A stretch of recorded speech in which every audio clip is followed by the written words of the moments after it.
The Freon functions in an air conditioning unit as two sources of Freon. Mm-hmm. One is gas, the other one's liquid. Mm-hmm. When it's liquid, it has heat in it. Mm-hmm. And so when it goes through a refrigerator or interior of a car, and it gathers the heat from inside the car, the Freon turns into liquid. Mm-hmm. And the liquid runs through the line and runs through a compressor. Mm-hmm. Compressor compresses it and puts it at a high pressure. And then it goes up through the through the condenser. Mm-hmm. Condenser, it blows the heat out, like the radiator. Right. It blows the heat out. When it blows the heat out from the Freon turns into a gas. Mm. And that's what gets us cold. The gas. So the gas is now rid of the heat, and it goes through the air. There's a dryer or something like that in there and everything, and it goes back through, and the compressor pumps it back into the evaporator, which is, like I said, inside the car or inside the refrigerator or something like that, and it's gas. But then when it goes through there and it gets the heat, it goes to liquid. Gotcha. So when the Freon has liquid in it, when the Freon has heat in it, it's liquid. Mm. But when the Freon don't have heat in it, it's gas. Mm. And that's what transfers the heat from inside a house out to here.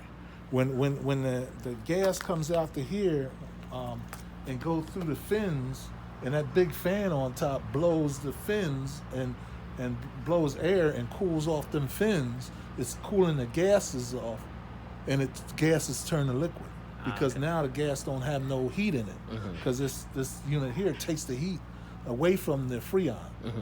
So the Freon is liquid. So the Freon rolls through the compressor and everything, and then goes back up inside the house to get more heat.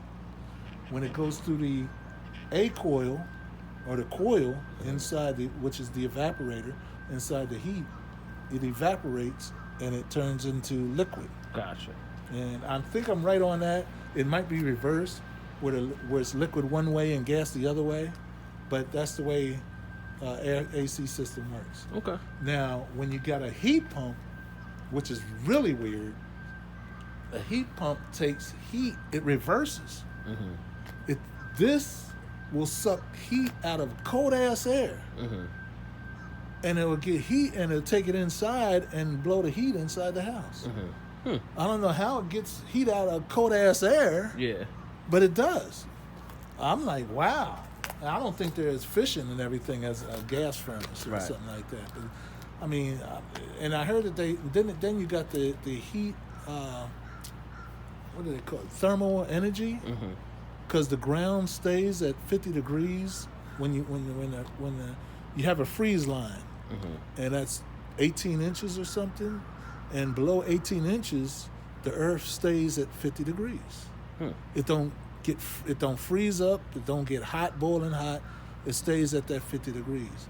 So the thermal energy, they run lines way down in the ground. They take a big drill and drill down in there, and they put lines down in there. And the thermal energy takes heat from the Earth and pumps it up into a unit here and pumps the heat into your house. Mm-hmm. And it does the same thing as cooling. If it's 70 degrees inside your house and you got 50 degrees in the Earth, when it takes the cooling from the 50 degrees and goes and cools off the inside of your house. Yeah. Yeah, it's all about the Earth being a certain degrees. Because even when we run conduit and stuff, we have to make sure that we watch it, because if you run it, the actual code says that you're not allowed to run anything above 18 inches above the ground, except for if it's under concrete. Then you can run it 4 inches above. But then you got to watch it because of the freezing. You got to make sure that you put expansion in and everything because of the freezing. If it's down in the Earth 18, 24 inches, you ain't got to worry about it because it don't freeze. The Earth is insulated to where the freezing don't get down that far. So, layers. Right. Okay. Yeah. That's good.